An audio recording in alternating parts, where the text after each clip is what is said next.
So, good morning, everyone. Let's start today's seminar. Today's speaker is Min from KAIST. He will talk about crossing two-component dark matter models. Please start. Yes, good morning, everyone. Thanks a lot for the introduction and providing me an opportunity to give a presentation in KAIST. My name is Min, a PhD student in Professor Minnoson's lab in KAIST. Today, my talk title is Crossing Two-Component Dark Matter Models, and this project is collaborated with Professor Pyong Ko and Dr. Chiting Lu in KAIST. So please interrupt me at any time if you want. Let's start. So this is our line. At first, I will introduce our two-component dark matter models and then investigate their constraints. And also, let me talk about the unique features of our models, distinguishable from the other dark matter models. Finally, I will briefly explain 511 keV gamma ray emission from the galactic center by using our dark matter models.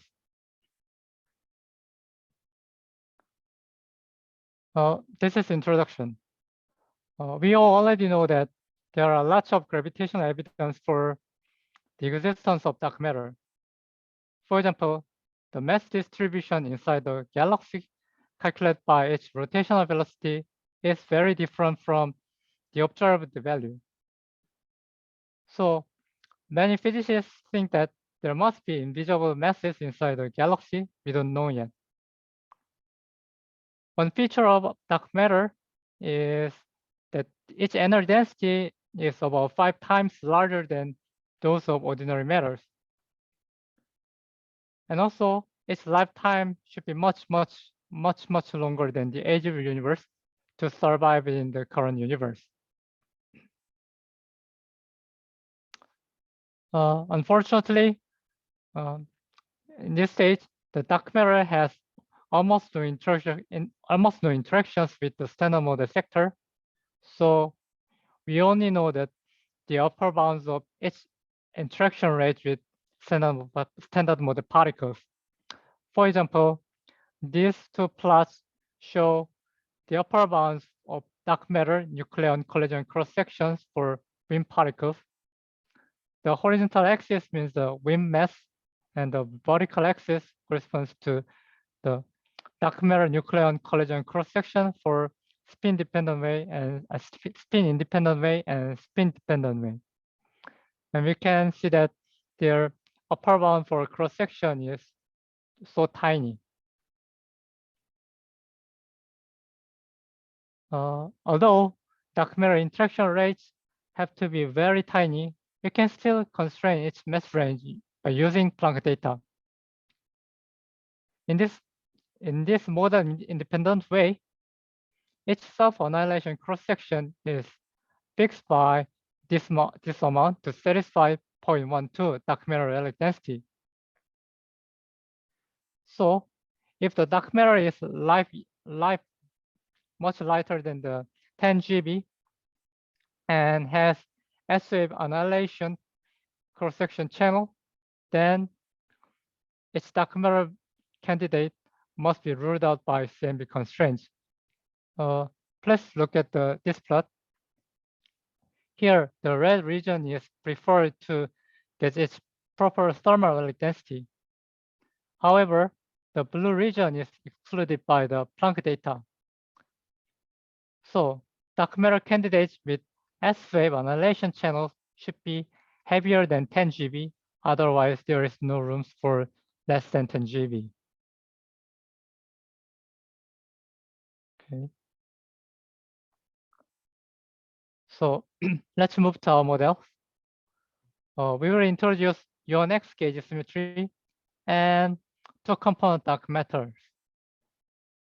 The dark matter candidates can be either scalar or fermions. Here, two dark matter candidates and dark Higgs are all charged under next gauge symmetry. Then the dark photon obtains its own mass once the dark Higgs gets its non-zero value. Because the U1x gauge symmetry is abelian gauge symmetry, the dark photon can be kinematically mixed with the hypercharged gauge boson in the standard model.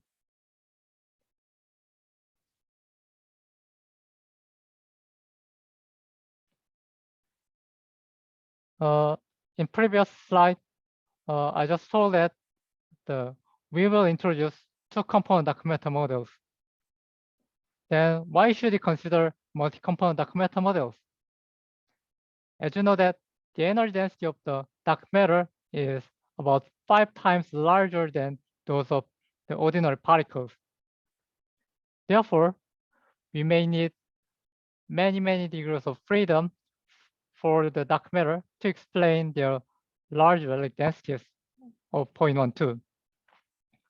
So our two-component dark matter model is just one example of the multi-component dark matter models to explain the dark matter relic density and their constraints. Here, the crossing means that the two components dark matters can be mixed with each other to give the dark flavor changing neutral current, like this kind of operator. Oh, sorry.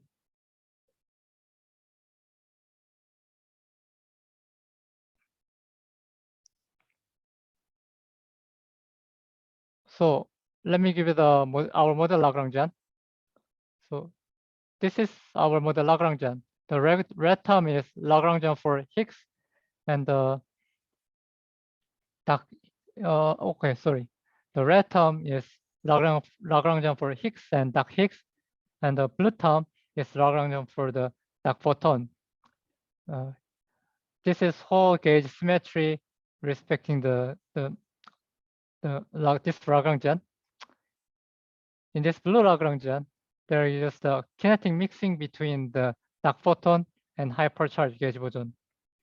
Since it is not canonically normalized yet, we should use a field redefinition to find their proper mass basis. And in the Higgs sector, their Lagrangian is given like this expression. After their spontaneous symmetry breaking, both Higgs and dark Higgs are mixed with each other to find their mass basis. Here the H and HX they are in the their basis, but HSM or HD is in their mass basis. Also, the dark photon acquires its own mass in this stage by the symmetry breaking.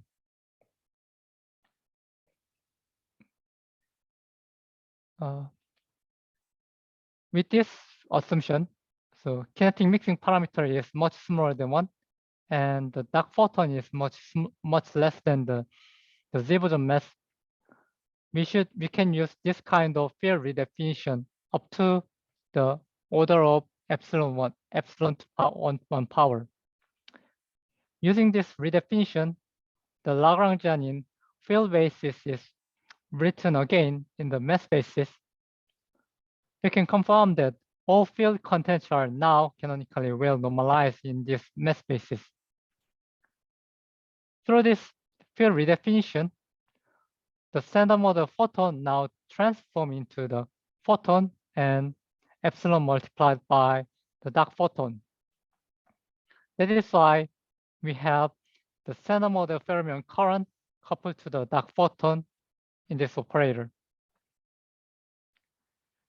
Here, the coefficient of this operator is proportional to the electromagnetic charge of SM fermion. So it is possible for dark matter candidates to analyze into the SM fermion pair through the mediated by the dark photon. And first, let's look at the scalar crossing two-component dark matter model.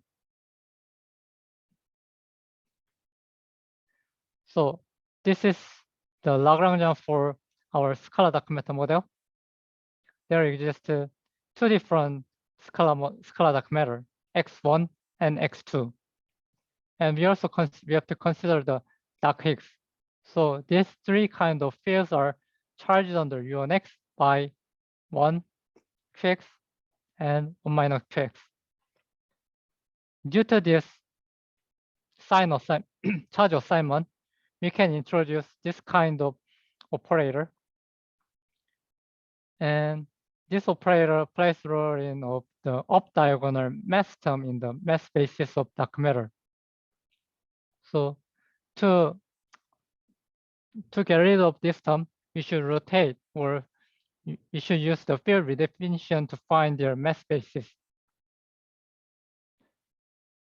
So with proper dark matter mixing angle, the field basis, the dark matter candidate X1 and X2 in the field basis can transform into the X1 prime, X2 prime in the mass basis.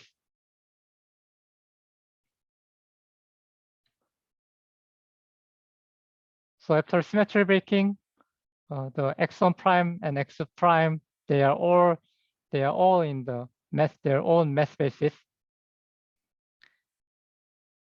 In this field, after field redefinition, we can write down our model Lagrangian again. Then we can easily see that there exists the dark flavor changing neutral current like this. Here the X1 can change the X2 through the dark matter, dark photon.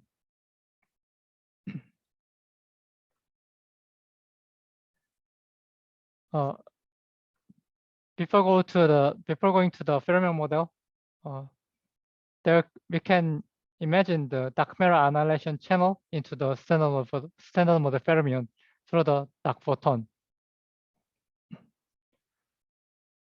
So this coupling is fixed by GD, or dark flavor changing neutral current, and the coupling between standard fermion and dark photon is described by its electromagnetic charge.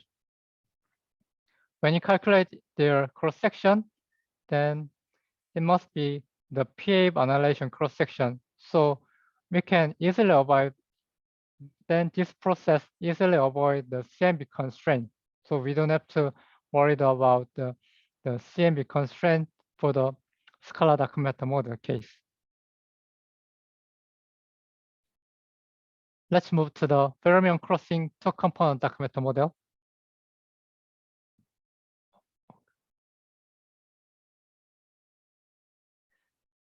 Similar to scalar model, we introduced the fermion to C2CDM model.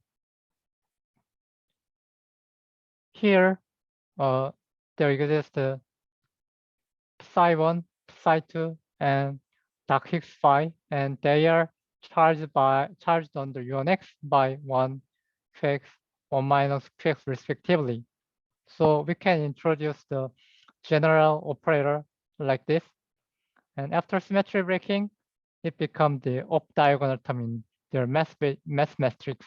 So we have to find their proper mixing angle to get their own mass basis.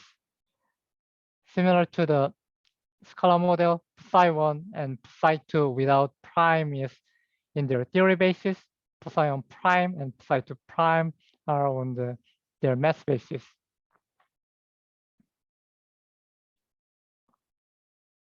So using this field redefinition, field rotation, we can write down the fermion dark matter model Lagrangian again.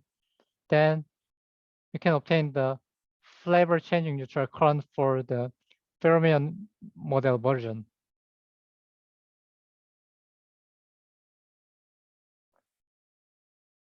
So we can also think about the dark matter annihilation channel into the standard model pair, standard model fermion pair made by the dark photon. However, in this case, their annihilation cross section is S-wave. It is proportional to the zeroth order V. So we should avoid worried about the CMB constraint. It is because for the self-annihilation cross section, it must be 3 times 10 to negative 26 to satisfy its dark matter relic abundance. However, this amount is already exceed for 4 times 10 to negative 28 if the fermionic dark matter model is less than 10 GeV.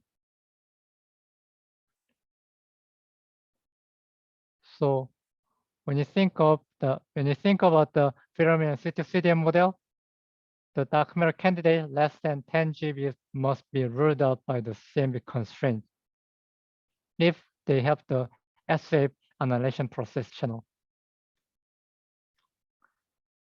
Let's look at the constraints. So one condition for the dark matter candidates that the dark matter candidates must live much longer than the age of universe. Depending on the charge assignment, there exists the dangerous operator describing the dark matter decay. So with this charge assignment, we can think about the dangerous operator corresponding to the dark matter decay. So here, this is the list of dangerous operator for dark matter decaying and its corresponding charge assignment. So now we know that to forbid this kind of operators, we should avoid this charge assignment for the dark matter models. So now, from now, we will just set Qx equal to -4 in our case, in our model. In this case, I think we don't have the dangerous operator describing the dark matter decays if Qx equal -4. Maybe you can just imagine the other charge assignment, of course.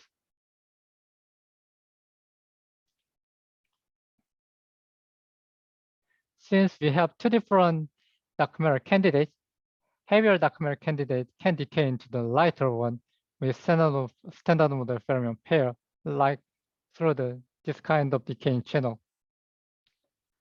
In this case, dark matter, the lifetime of the heavier one should be compared with the age of universe or the BBN time. If the dark matter survive until current universe, then its lifetime must be much longer than the age of universe.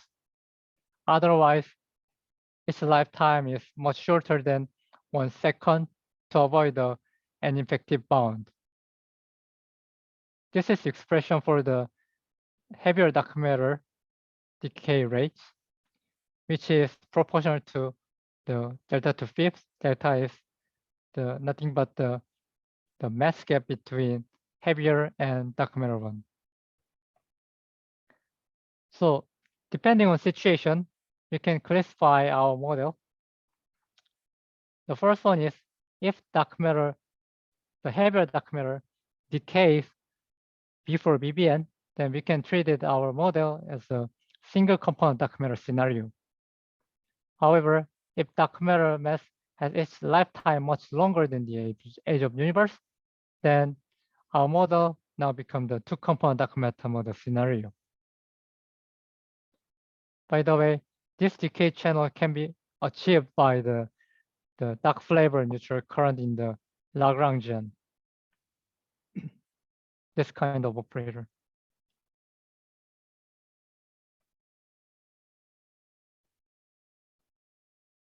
So to confirm the dark matter relic density and calculate the dark matter nucleon collision cross section, we use the package called micro megas. Then we can easily simulate the dark matter models and evaluating their relic density, the nucleon collision cross section, their lifetime, and so on.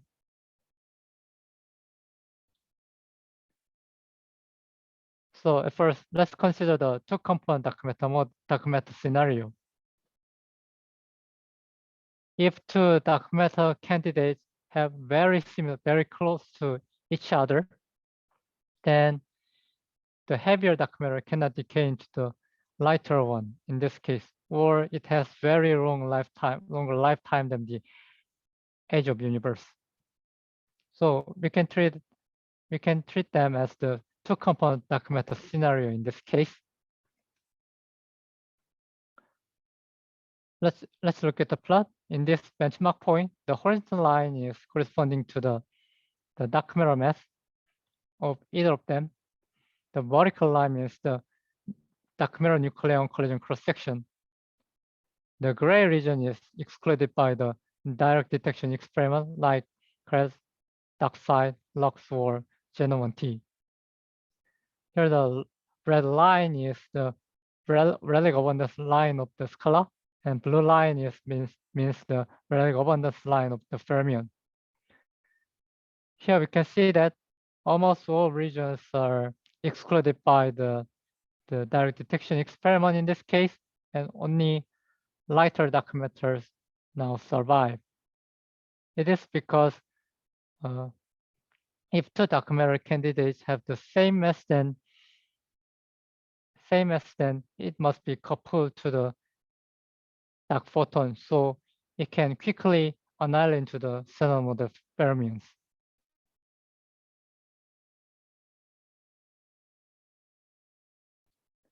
And this is for the collider experiment constraint. So the green region, also the horizontal line means the mass of dark matter. The vertical line means the kinetic mixing parameter. Here the green region is excluded by Baba experiment. That gives a constraint on the kinetic mixing parameter epsilon, and the gray region is excluded by lab data. Here the red and blue lines corresponds to the relic abundance of scalar and fermion respectively. Here when you see the fermion dark matter, the dark matter candidate less than 10 GB is already ruled out by the CMB constraint. So compared to this plot, then for the fermion model, we don't have any room for two-component dark matter scenario. So let's go to the single component dark matter scenario. In this scenario, heavier dark matter candidate must decay into the lighter one and standard model fermion pair. So to avoid an effective bound, the effective number of neutrino, it must be their lifetime must be shorter than 1 second.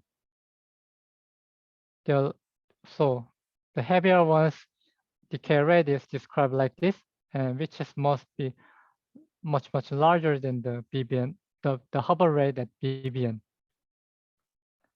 with this condition. Yeah.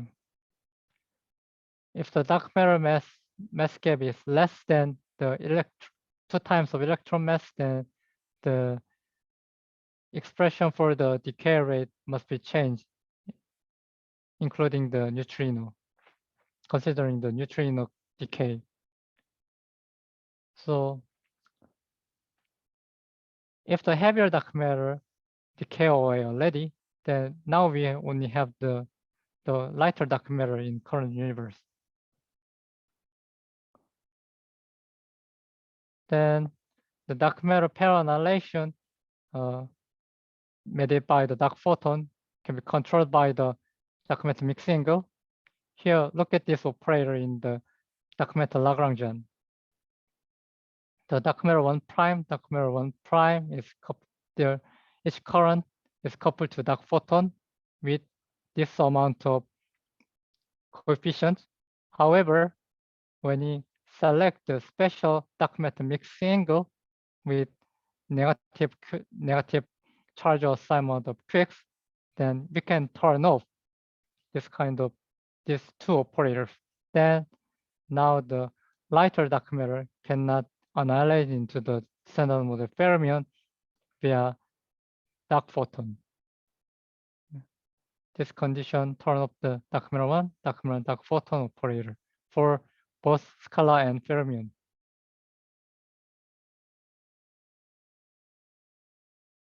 So in this benchmark point, the horizontal line means the dark matter mass, the lighter dark matter mass. The vertical line means the corresponding to the dark matter nucleon collision cross section.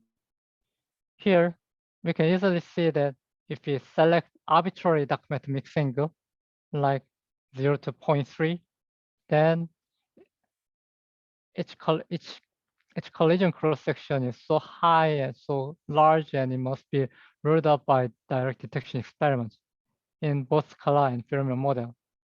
However, once you select this kind of special dark matter mixing angle, then their nucleon collision cross section reduce so much, and we can easily evade the dark matter direct detection experiment constraints. That's why the operator in the Lagrangian becomes 0.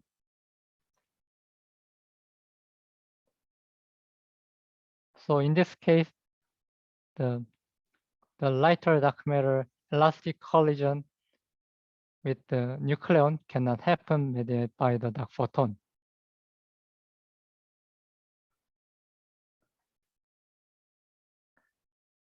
So this is our results in various parameters in many parameter space, and these results are not ruled out by the direct detection experiment because we choose the special mixing angle here. And all the contours satisfy the proper dark matter relic density. And we can see that we can know that the value of epsilon, value of the kinetic mixing parameter, is mass gap, size of mass gap. And we can also know that the preferred dark photon mass here.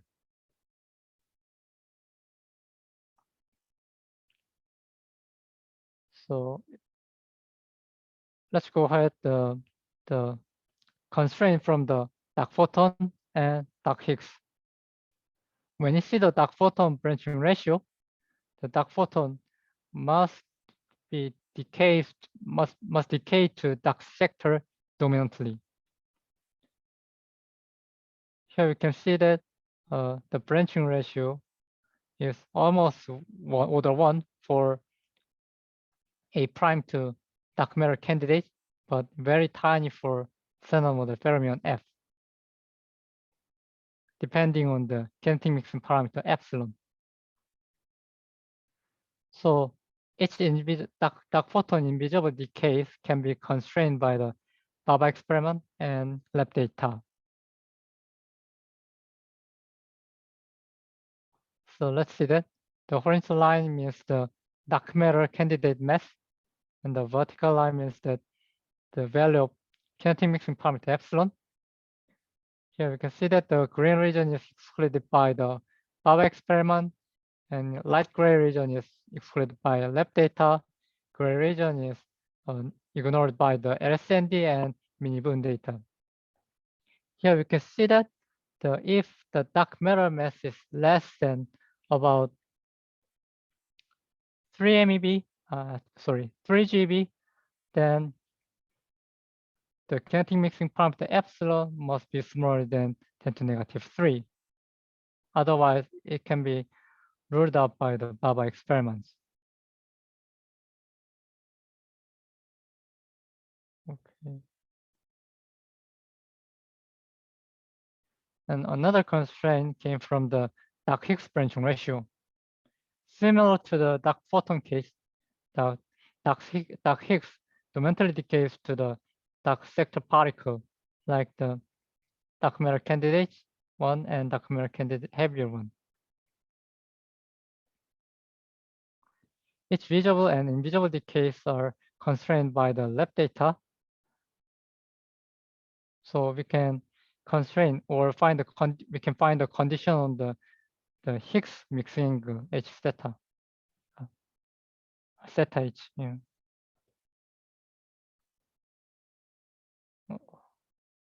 Okay. So this is plot for the dark Higgs mix angle versus dark matter mass, dark matter candidate mass. Here the blue region is excluded by the CMS and Atlas data by LHC. The green region is excluded by the invisible decay of the SM Higgs by Atlas, and the pink region is also excluded by Atlas for exotic decay of SM Higgs. And this red dashed line, the dashed line is excluded by lab data for dark Higgs visible decay, and yellow dashed region is excluded by also lab data for invisible decays. Here you can see that if dark matter candidate is lighter than 21 GeV, then the Higgs mixing angle H theta must be smaller than 10 to negative 3, or just order of 10 to negative 4. Otherwise, it must be ruled out by the standard model Higgs invisible decay. So until now, we investigate the constraints on our model. For the next step, we will move to the unique features of our C2CD models. Actually, if the heavier dark matter candidates have the shorter, smaller decay rate with the small parameter like this, then it becomes the long-lived particle, and that can be detected in the displaced vortex signatures at Bell 2. Let's see this diagram. If E plus E minus in the E plus E minus motion, it can be decayed into, it can be annihilated into the dark matter pair, like heavier one and lighter one. However, since the heavier one is unstable, it can decay away after a few months with displaced vortex and into the electron pair and lighter dark matter candidate. Then we can see the signal of the one electron pair and missing energy with one displaced vortex.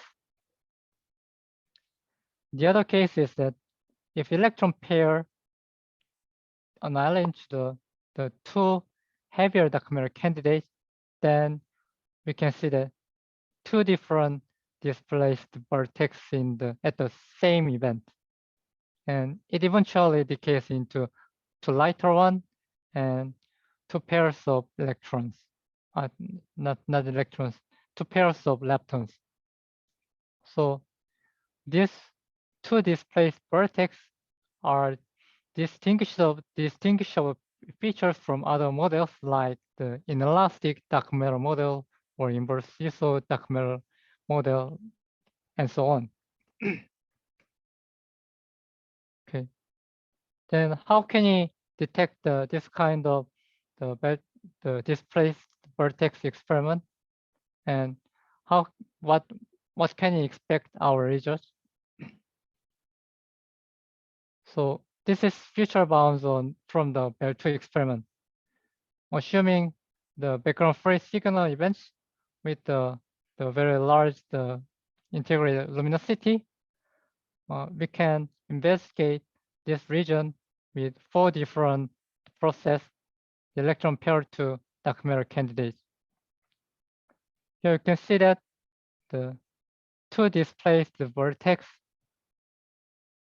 this one and this one, has weaker bound than one displaced vertex. However, this kind of two displaced vertices signatures are unique features in our C2CDM model.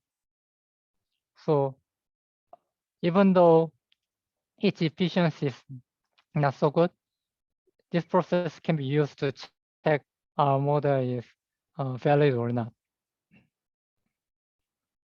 Next, I'll move to the 511 kb gamma ray line. Let me briefly explain that.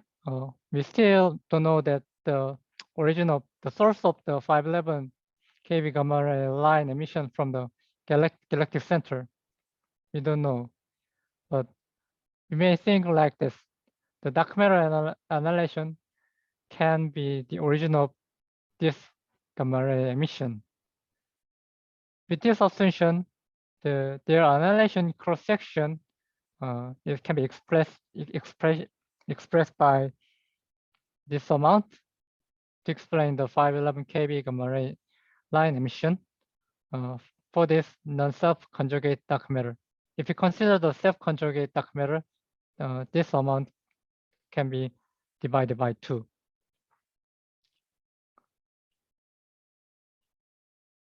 Actually, for S-wave annihilation channel, this amount of cross-section is too small, so it is very hard to satisfy the condition. However, once we consider the PA annihilation channel, we can easily satisfy the 511 kb gamma ray line cross-section condition.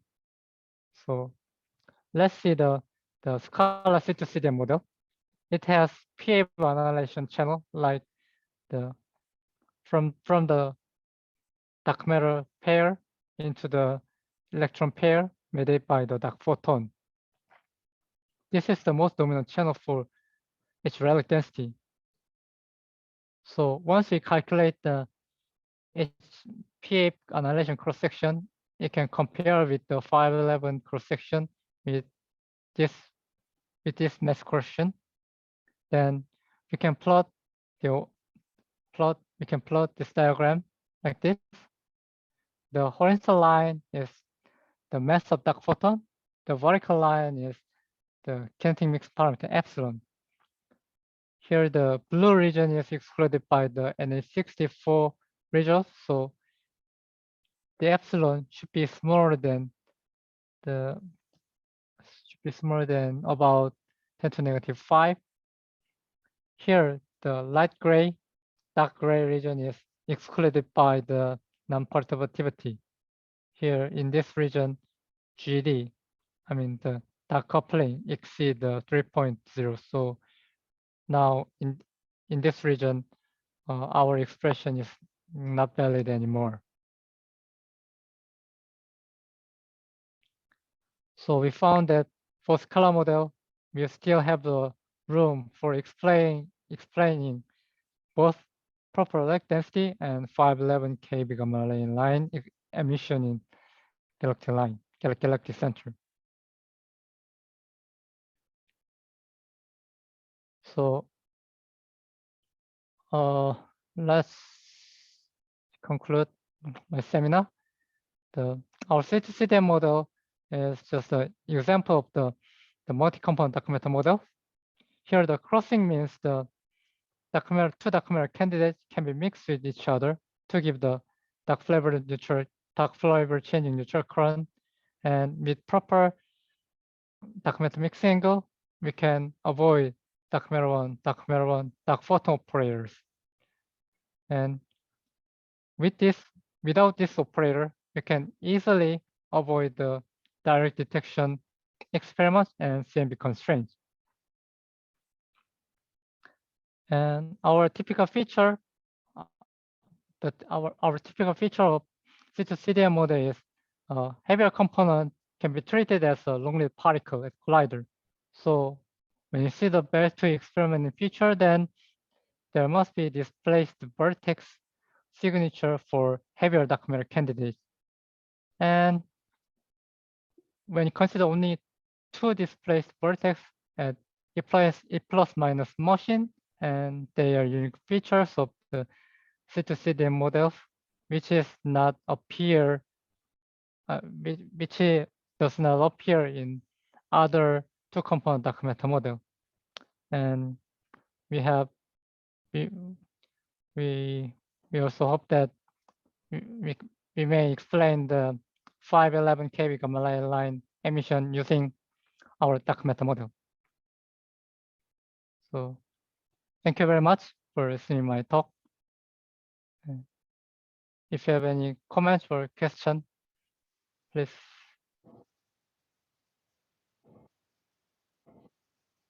Thank you very much for the nice talk. So, is there any question or comments?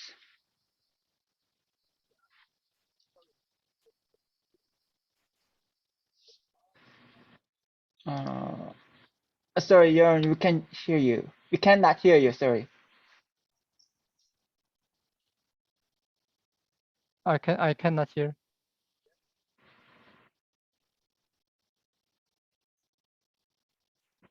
Sorry, I cannot hear. Yeah, we cannot. Or can you please write down in just chat box? Yeah, hang on. Now we can hear. Yeah. Hello? Hello?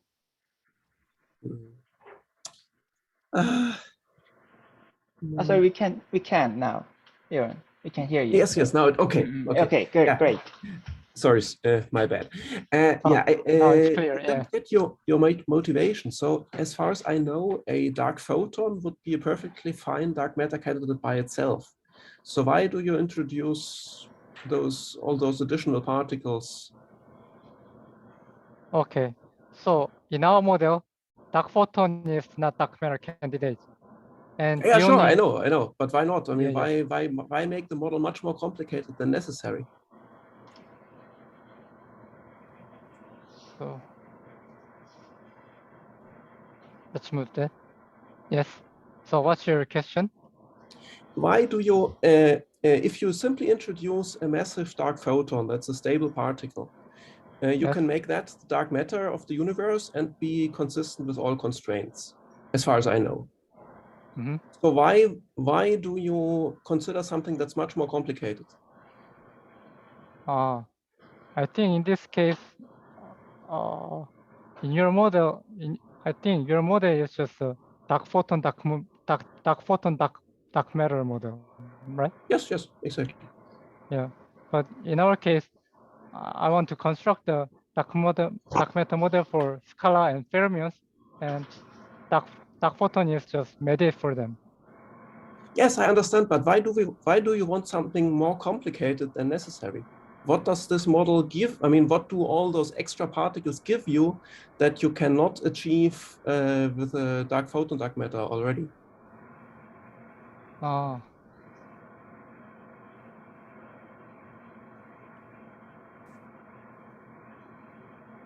I think we have the different phenomena from the dark photon case. Yeah, but no observation whatsoever that's related to this pheno. So Right. why care?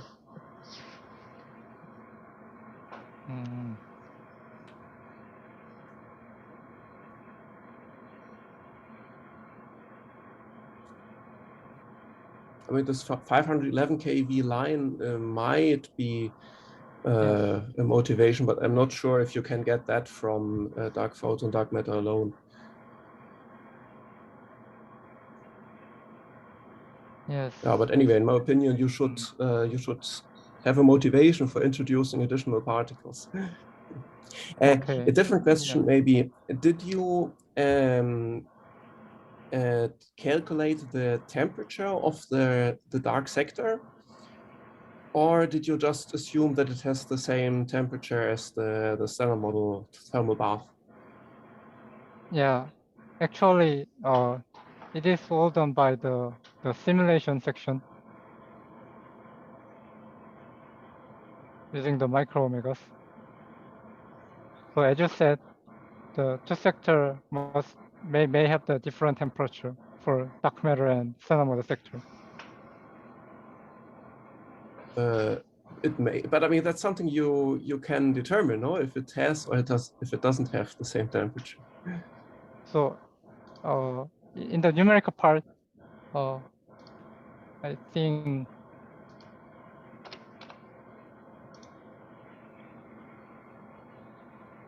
in the numerical part, I think I don't have a way to check them, but in analytical way, I can check them. Yeah. Okay, but you didn't. Yes, yeah, I didn't. Yeah. Okay, thanks. Excuse me. So may I make a comment for your first question? So actually, for this work here, we try to study the dark sector flavor change in neutral current. And I think this is one of the most important motivation for this work. So as a standard model, we can have more than one generation of fermions, right? So in this case, we know there's no leading order, mean tree level, neutral current, flavor changing. And however, in this work, we try to study if there's a tree level flavor changing neutral current, then what is the phenomenology and signature we can find here. And as you say, the 511 keV and also the CNR1T axis can be the some of the motivation of our models. But what's the importance of these flavor changing neutral currents? What observation would they explain? Yeah, because for this case, you can see here we can separate our scenario for two cases. One is one component scenario, another one is two component scenarios, and they have a different kind of phenomenology and predictions.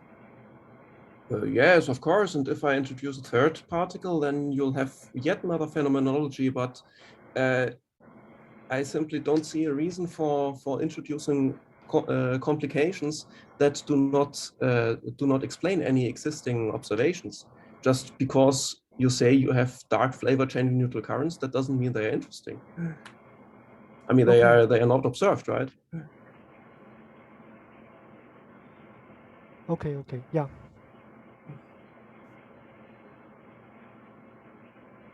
So you're saying that there already exists the simplest model already explain all the constraints, right?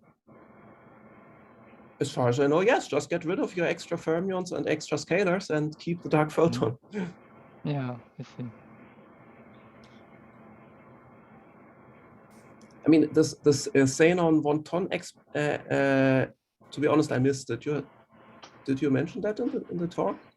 Sorry, I might have not looked in the right moment.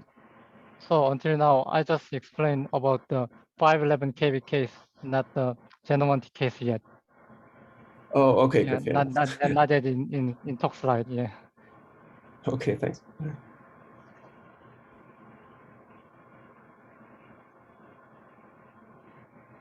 Any other questions or comments?